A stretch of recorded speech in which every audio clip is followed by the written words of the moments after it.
कारण शेकडो मशालींच्या प्रकाशालाही लाजवेल असा लखलखणारा सुवर्णरत्नांचा ढीग माझ्यासमोर विखुरला होता. अंगठीपासून सिंहासनापर्यंत प्रत्येक आकाराची सोन्याची वस्तू त्यात होती. हिरे, मोती, पाचू, माणिक, पुष्कराज आणि असंख्य रत्नांचे ढीग साचले होते. हा खजिना आम्हाला वाटला त्यापेक्षा फार फार मोठा होता. कदाचित 100 ट्रक भरतील एवढा. इतका मोठा खजिना घेऊन इथून बाहेर कसं पडायचं हा प्रश्न सतावू लागला. पण त्याआधी त्या खजिन्यावर जाऊन ऐटीत बसावं, दुर्मिळ रत्नांच्या अंगठ्या धारण कराव्यात असा मोह झाला. मी पुढे पाऊल टाकलं आणि तेव्हाच गुहेत एक भयंकर गर्जना घुमली. पाठोपाठ कुंभकर्णाचीच वाटावीत अशी अवजड पावलं वाजू लागली.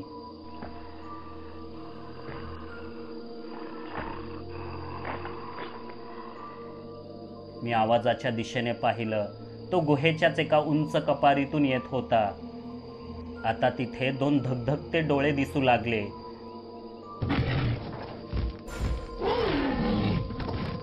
मी मागे जाण्याआधीच एक प्रचंड दानव अंगावर चालून आला आणि तेव्हाच एक भयप्रद किंकाळी ऐकू आली. मी घाबरलो होतो पण किंचाळलो नव्हतो. मग किंचाळलं कोण? तेवढ्यात धरणीकंप झाला. सगळंच गदागद हलू लागलं. मी जागा झालो. राजेश मला दोन्ही हातांनी गदागद हलवून उठवत होता. सगळे मित्र आमच्याच खोलीत जमले होते. काय झालं? मी डोळे चोळत विचारलं. अरे वाट लागली. काल रात्री कुणीतरी गुपचूप खोलीत शिरून ती सोन्याची किल्ली पळवली, राजेश ओरडून म्हणाला.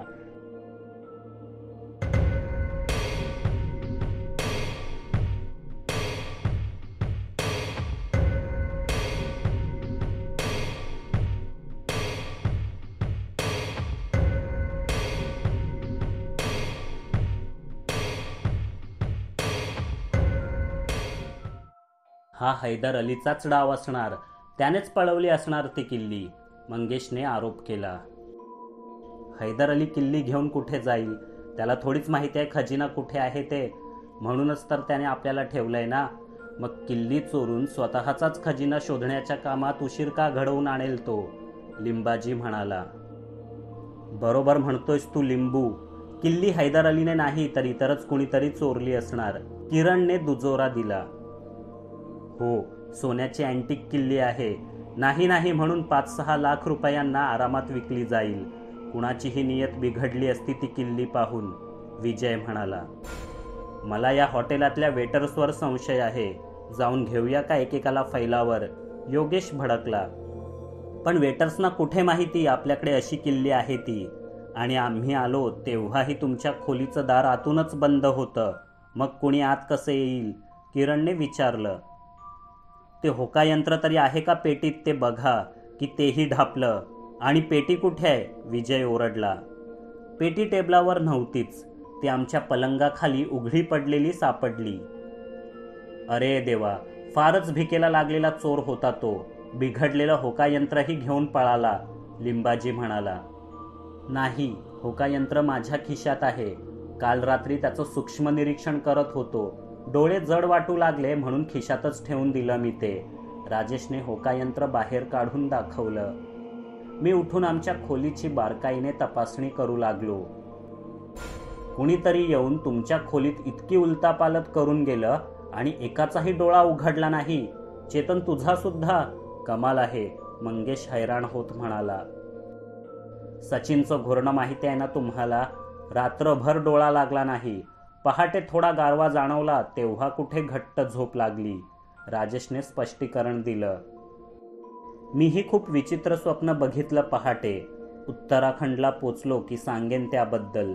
1.5 तासात आपली फ्लाईट आहे. चला आवरायला घ्या, मी म्हटलं. आणि किल्लीचं काय, ती अशीच जाऊ द्यायची? किरणने विचारलं. हो, कारण ही चोरी पैशांसाठी झालेली नाही. तसं असतं तर चोर फक्त सोन्याची किल्ली घेऊन पसार झाला असता. त्याला पेटीची उलतापालत करून होकायंत्र शोधण्याची काय गरज होती? कदाचित तो चोरही खजिन्याच्याच मागे आहे. पण किल्लीतल्या गुप्त संदेशाशिवाय त्याला खजिना जन्मात सापडणार नाही. आणि तो कागद तर आपण काल रात्रीच काढून ठेवलाय. त्यामुळे आपल्याला चोराच्या मागे जाण्याची गरजच नाही, तोच आपल्या मागे येणार. तो पहाटे आम्ही साखर झोपेत असताना दाराने नाही तर खिडकीने आत आला होता. जाताना आवाज होईल म्हणून त्याने खिडकी अर्धवट उघडी ठेवली आणि पडदा ओढून घेतला आणि बहुतेक तो चोर एक तरुणी असावी. मी खिडकीच्या पडद्याला चिकटलेला लांबच लांब केस ओढून काढत म्हटलं, घ्या आता पोरी पण लागल्या खजिन्यामागे. मी माझ्या खजिन्यातली एक दमडी कुणाला देणार नाही सांगून ठेवतो. सचिन कुरकुरला. मग आम्ही घाईघाईने सगळं आवरलं, चेकआउट केलं आणि औरंगाबाद विमानतळाकडे निघालो. आमच्या शोधकार्यातली प्रगती योगेश फोन करून हैदर अलीला कळवत असे. शिवाय त्याची माणसंही आमच्या अवतीभवती असायचीच. कोणत्याही गोष्टीची गरज भासली की ती तासाभरातच आमच्या पुढे हजर होत असे. उत्तराखंडला आम्ही उतरण्याआधीच आमची सर्व व्यवस्था केली गेली. त्या दिवशी उशीर झाला असल्यामुळे आमची सोय पंतनगरच्या एका हॉटेलमध्ये करण्यात आली. ती रात्र तिथेच घालवून दुसऱ्या दिवशी एका खाजगी मिनी बसने आम्हाला मुन्सियारी गावाकडे नेण्यात आलं. मध्ये घाटाघाटांचा वळणावळणांचा 200 किलोमीटरचा जीवघेणा प्रवास होता. आम्हाला आमच्या शिमला ते मनाली प्रवासाची आठवण झाली. तो प्रवासही थरारकच होता. तिथे 7 बेफिकीर तरुणांचा जीव पणाला लागला होता आणि इथे आमचा. मुन्सियारीला पोचलो आणि डोळ्यांचे पारणे फेडणारा अद्भुत निसर्ग पाहून थक्क झालो. कुठल्याही केसचं दडपण नसताना, धांदळ, धावपळ आणि गोंधळ नसताना कधीतरी शांतपणे इथे यावं. या धीरगंभीर पहाडांच्या खुशीत थंडगार हिरवळीवर स्वतःला झोकून द्यावं. गाणी गुणगुणावीत, कविता रचाव्यात, नाहीतर नुसतंच शांत बसून हिमाच्छादित शिखरे निरखावीत आणि कुणाच्या तरी गोडगोड स्वप्नात हरवून जावं. मनालीलाही असंच वाटलं होतं. पण साला आयुष्याने कधी असा निवांतपणा लाभूच दिला नाही की आपणच आयुष्याला निवांतपणा लाभू दिला नाही. धाडसीपणा आवडतो, जगावेगळं जगायला आवडतं म्हणून आपणच निवडलं नाही का हे आयुष्य? मग आयुष्याला दोष कशाला द्यायचा? आयुष्य साधं सोपं सरळच असतं. माणूसच छेडछाड करून त्याचा गुंता करून ठेवतो. बघा, निसर्गाच्या सानिध्यात असलो की माझं हे असं होतं. दोर तुटलेल्या पतंगाप्रमाणे मी कुठेही भरकटत जातो. विचारांच्या तंद्रीतच पंतनगर ते मुन्सियारी हा लांबलचक प्रवास संपला. आम्ही ठरवलेल्या हॉटेलात येऊन पोचलो. मनाली इतकी नसली तरी इथेही पर्यटकांची रेलचेल होतीच. निजाम हैदर अलीने आमची पंचतारांकित बडदास्त ठेवली होती. आम्हाला दिलेले रूम पाहून कुणाच्याही डोळ्यांचं पारणं फिटलं असतं. मी काय म्हणतो, मुन्सियारीला तर येऊन पोचलो, पण खजिना शोधायची सुरुवात कुठून करायची? राजेशने विचारलं. कुठूनही करा, पण इथे जास्तीत जास्त दिवस घालवा. 5 स्टार हॉटेलमध्ये फुकटचं राहायला पुन्हा कधी मिळणार आहे? आणि जेवणसुद्धा 1 नंबर आहे इकडचं. सकाळ सकाळ वाफाळणारे चिकन मोमोज खात सचिन म्हणाला. अस्मादिकांना वाटते मांसमिश्रित तंडुलपिष्ट वेष्टीत मोदिका ग्रहण करण्याची ही योग्य वेळ नव्हे सेवका. विशालने सचिनकडे पाहून कपाळाला आठ्या पाडल्या. ते काय असतं, सगळं ऑर्डर करून टाक, 1 प्लेट बिनधास्त. बिल निजाम भरणार आहे, सचिन बेफिकीरपणे म्हणाला. तू जे खातोयस ना त्या चिकन मोमोजबद्दलच बोलतोय टेण्या, मंगेशने समजावलं. अच्छा, पाहिजे का तुला पण? घे, 1 घे, चहासोबत छान लागतो, सचिन दिलदारपणे म्हणाला. बेमुवर्त, जिव्हा गुलाम, विशालने पुटपुटत शिव्या घातल्या. या कसल्या पचपचीत शिव्या घालतोस रे तू? शिवीत जोपर्यंत भ आणि झ येत नाही तोपर्यंत मजा नाही. थांब, मी दाखवतो तुला शिव्या कशा घालतात ते. किरण आपलं वाक्य पूर्ण करणारच होता, पण तेवढ्यात एक सुंदर तरुणी येऊन आमच्या समोरच्या टेबलावर बसल्याने तो थांबला. सगळी फालतूगिरी जीन्सच्या मागच्या खिशात कोंबून आपण फारच मोठे सज्जन असल्याचा आव आणून सगळे ऐटीत बसले. आता कोणी अधेमध्ये बकवास करू नका. मी पुन्हा विचारतोय, सुरुवात कुठून करायची? राजेशने थोडं मोठ्यानेच विचारलं. पंडितजींचं घर शोधायचं. 75-80 वर्षांपूर्वी पंडितजी आपल्या इतर 16 सहकाऱ्यांसोबत इथे आले होते का? आले असतील तर त्यांनी कोणकोणत्या ठिकाणांना भेटी दिल्या, त्यांच्यासोबत शेकडो माणसे आणि प्रचंड माल होता का, इत्यादी गोष्टींची चौकशी करायची. मी म्हटलं, मग त्यासाठी गावातला 90 ते 100 वर्षांचा जख्ख म्हाताराच शोधावा लागेल, विजय म्हणाला. हो, आणि इतकी वयस्कर व्यक्ती इथे मिळणं कठीण नाही, कारण पहाडात राहणारी माणसं दीर्घायुष्य असतात, मी आशावाद व्यक्त केला. दुसऱ्या दिवशी सकाळी आम्ही गाडी घेऊन मुन्सियारीच्या पहाडात आणि दऱ्याखोऱ्यात वसलेल्या गावांकडे प्रयाण केलं. हिमाच्छादित शिखरे, देवदारांची घट्ट वनराई, पहाडांच्या अंगाखांद्यावर खेळणारे लांबच लांब रस्ते आणि निळ्याशार पाण्याचे तलाव लक्ष वेधून घेत होते. पण थांबायला वेळ नव्हता. अथक प्रयत्नाने आम्ही डोंगराच्या कुशीत हरवलेलं पंडितजींचं घर शोधून काढलं. त्यांची 3री पिढी आजही त्याच घरात राहत होती. आम्ही त्यांच्या 40शीतल्या नातवाला भेटलो. त्याला 70-80 वर्षांपूर्वी काय घडलं हे ठाऊक नव्हतं, पण निजामाच्या कुठल्या तरी अज्ञात कामगिरीवर असताना त्याच्या आजोबांचा इतर सहकाऱ्यांसोबत मृत्यू झाला हे मात्र त्याला त्याच्या वडिलांकडून कळलं होतं. त्याच कामगिरीवर असताना तुमचे आजोबा आणि त्यांचे सहकारी इथे आले होते का, त्यांच्यासोबत भरपूर अवजड माल होता का, असं विचारलं असता त्याने नाही असं उत्तर दिलं. पण असं काही घडलं असेलच तर ते भीमादादूला नक्कीच माहिती असेल असंही तो म्हणाला. भीमादादू त्या गावातला सर्वात ज्येष्ठ व्यक्ती होता. भारत स्वतंत्र झाला तेव्हा तो 17-18 वर्षांचा असेल.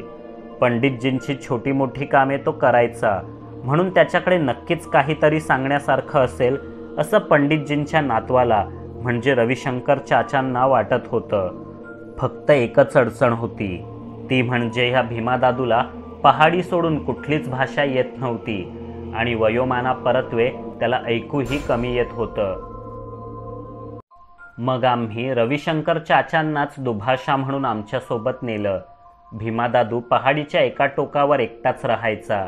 100च्या आसपास वय असलं तरी तो चालत फिरत होता. स्वतःची कामे स्वतःच करायचा.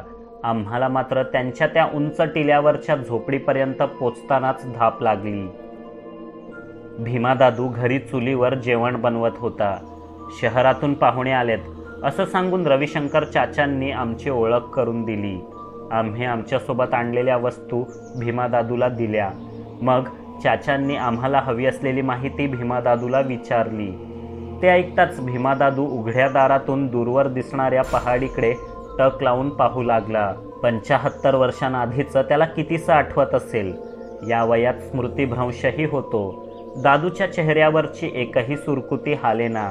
ते पाहून आमचे इथवर येण्याचे श्रम वाया जाणार असे वाटत असतानाच भीमादादू पहाडी भाषेत भरपूर काही सांगू लागला. रविशंकर चाचांनी ते नीट ऐकून घेतलं आणि म्हणाले, भारत स्वतंत्र होण्याच्या 5-6 महिने आधीच पंडितजींना निजामाचं बोलावणं आलं होतं. तिथे 2 महिने घालवून ते पुन्हा मुन्सियारीला आले. पण एकटे नाहीत, त्यांच्याबरोबर 16 इतर लोकही होते. ते महिनाभर इथे राहिले. रोज पंडितजी त्यांना घेऊन आसपासच्या पहाडीत जायचे. त्यांचे सामान उचलायला गावातूनच माणसं बोलावली जात. भीमा त्यांच्यापैकी एक असायचा. पहाडीवर पोचले की हे 17 जण तिकडे काही शोधाशोध करायचे. दगडमातीचा अभ्यास करायचे. साचलेला बर्फही खोदून काढायचे आणि त्याच्या वितळण्याचा दर लिहून ठेवायचे. 5-7 पहाडी आणि गुहा फिरल्यावर त्यांना ती दूर तिकडे दिसते ना, ती पहाडी आवडली. 17च्या 17 लोक तिथे 8-10 दिवस थांबले होते. त्यांनी सोबतच्या हमालांना परत पाठवले. पण भीमादादू त्यांचा खास, म्हणून पंडितजींनी त्याला आपल्यासोबतच ठेवलं. उन्हाळ्याचे दिवस होते म्हणून तिथे बर्फ कमी होतं. थोडी झाडी होती. थंडीचे दिवस असते तर तेवढ्या उंचीवर 1 तास पण घालवणं कठीण झालं असतं. त्या पहाडीवर एक लांबच लांब गुहा होती. रोज सकाळी 4-5 जण पेटीतून काहीतरी सामान घेऊन आत जायचे. संध्याकाळी परत यायचे. दुसऱ्या दिवशी इतर 4-5 जण पुन्हा तसेच करायचे. भीमादादूला मात्र त्यांनी कधीच गुहेत नेलं नाही. त्याने कुतूहलापोटी पंडितजींना इथे काय चाललंय हे विचारलं होतं. हवामानाशी संबंधित एक प्रयोग चाललाय असं त्यांनी उत्तर दिलं.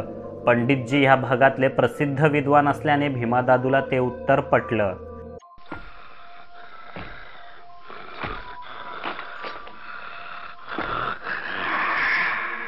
एक दिवस गुहेत काम चालू असतानाच भयंकर चित्कार ऐकू येऊ लागले. बाहेर सगळे घाबरले, पळण्याची तयारी करू लागले. आतले लोकही धावत पळत बाहेर आले. सगळे तिथून निघाले. कुठेही न थांबता 2 दिवस सलग चालत पुन्हा गावी पोचले. चाचांनी हकीकत संपवली. पण असं काय घडलं होतं गुहेत आणि चित्कारत कोण होतं, मी विचारलं. चाचांनी तोच प्रश्न भीमादादूला विचारला. भीमादादूच्या देहावरील सुरकुत्या थरारल्या. त्याने अत्यंत गंभीर आवाजात काहीतरी सांगितलं. तितक्याच गांभीर्याने चाचांनी ते अनुवादित केलं.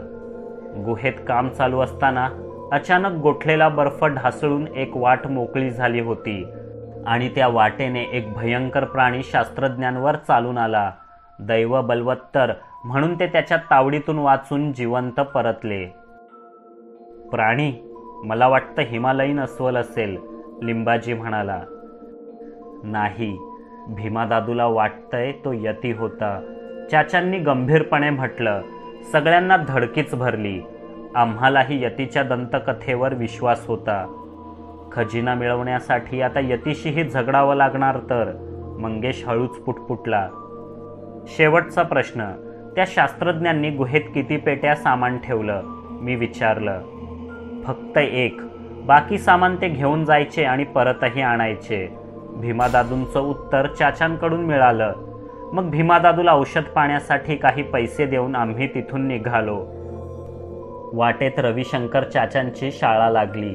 एका मोकळ्या जागेत 4 खांब उभं करून वर गवताने शाकारलेलं छप्पर होतं. बस इतकीच शाळा. हिम पडू लागलं की तीही बंद पडते. शाळाच धड नसल्याने मुलंही फार शिकत नाहीत. लिहिता वाचता आलं की आसपासच्या हॉटेल्स आणि गेस्ट हाऊसमध्ये आरामात नोकरी मिळते. घर कसं तरी चालतं. चाचांनी माहिती पुरवली. तुमच्या आजोबांनी त्या गुहेत ठेवलेलं प्रयोगाचं सामान परत मिळवण्यासाठी निजामाच्या वंशजाने आम्हाला पाठवलंय.